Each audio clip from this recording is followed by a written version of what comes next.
नमस्कार माननीय योगी जी, मैं आपसे इतना कहना चाहती हूँ कि आप खुद देख रहे हैं कि इतने दिनों से हमारे यहाँ बच्चे 124 दिन हो गया यहाँ पर धरना देने के लिए मजबूर हो गए। टंकी पर बैठे बैठे आज 72 दिन बीत गए हैं। मैं 2 दिन से इतना ज़्यादा फीवर में जूझ रही हूँ, फिर भी मैं हिम्मत नहीं हार रही हूँ। आप पता नहीं क्यों हम लोग जो बच्चे इतना संघर्ष कर रहे हैं, आप क्यों उनकी बातें सुनने को तैयार नहीं है। 2 दिन से मैं बिल्कुल बिस्तर से उठ नहीं पा रही हूँ, फिर भी मैं टंकी पर जा रही, धूप में खड़ी थी। वहाँ से सोच सकते अगर चक्कर आ जाए तो क्या हाल होगा। बस अपने साथियों का मनोबल बढ़ाने के लिए मुझे वहाँ पे जाना पड़ रहा है। और फिर आपके द्वारा अधिकारियों द्वारा आश्वासन दिया जाता है कि हम आपसे मिलना चाहते हैं। 2 से 3 घंटे हो गए, हमारे बच्चों को वहाँ पर बैठाल के बस रखा गया, किसी प्रकार की वार्ता नहीं की जा रही। हम ये समझ नहीं पा रहे कि आप हमारे साथ ऐसा क्यों सौतेला व्यवहार कर रहे हैं। और मैं आपसे बताना चाह रही हूँ, मेरी हालत दिन ब दिन बदतर होती जा रही है।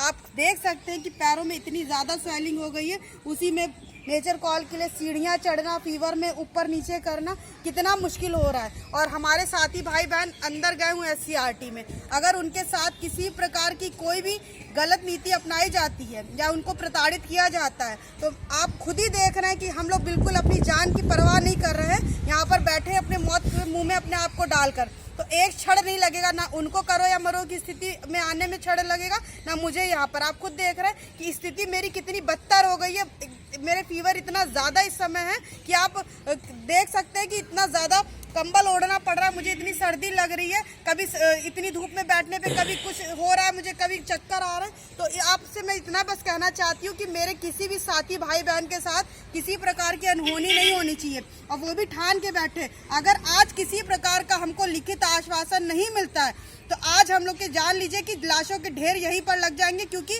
उनकी जो एक सब्र करने की सीमा होती है वो खत्म हो चुकी है। हम लोग कितने दिनों तक शांति प्रदर्शन करें।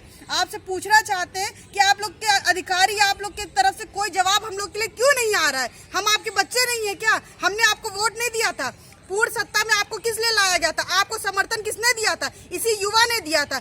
आज आप इस तरीके से उनको प्रताड़ित कर रहे हैं, लाचार कर रहे हैं, कहीं इसका भुगतान आपको 2022 में ना करना पड़ जाए। तो मैं आपसे हाथ जोड़कर विनती कर रही हूँ, मेरे किसी भी भाई बहन के साथ कुछ भी गलत नहीं होना चाहिए, क्योंकि आज उनका भी धैर्य का जो बांध था वो टूट चुका है, सब्र का बांध टूट चुका है, और वो भी कुछ आज गलत कर गुजरेंगे। फिर आप ये मत कहिएगा कि सरकार की छवि को बिगाड़ा जा रहा है, उसको बदनाम किया जा रहा है। ये आप पर अब निर्भर करता है कि आपको क्या करना है, क्या निर्णय लेना है। तो मैं आपसे हाथ जोड़कर विनती कर रही हूँ, सर अभी भी आपके पास टाइम है। हम बच्चों की सुन लीजिए, कितनी हम लोग मानसिक प्रताड़ना झेलेंगे, कितनी शारीरिक प्रताड़ना झेलेंगे। अब हम लोग थक चुके हैं, हम लोग का जो धैर्य वो जवाब दे रहा है। अब अपनी हालत हम लोग की बदतर होती जा रही है। तो मैं आपसे हाथ जोड़कर विनती कर रही हूँ कि